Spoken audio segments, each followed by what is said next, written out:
करबला वाज़े पैगाम आहे।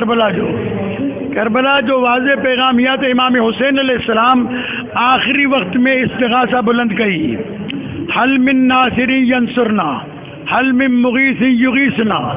इहो जेको इस्तिग़ासो इमाम अलैहिस्सलाम बुलंद कयो हो, इहो अॼु ॾींहं ताईं बि असांजे लाइ बिल्कुलु इमाम हुसैन अलैहिस्सलाम जो पैगाम आहे।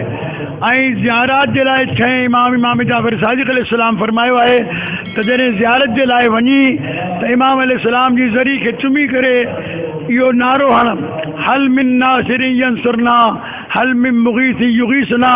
ऐं उन खां बाद में जवाबु ॾे, मौला उजीबो अन समई व अन बसरी व अन लिसानी व अन अमली व अन फ़िअली।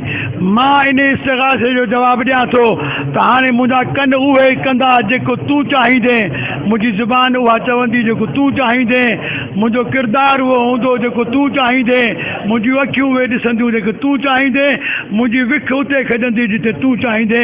मां मुकमल तरह सां तुंहिंजे इस्तिग़ासे ते लब्बैक चई करे अॻिते वधां थो पियो।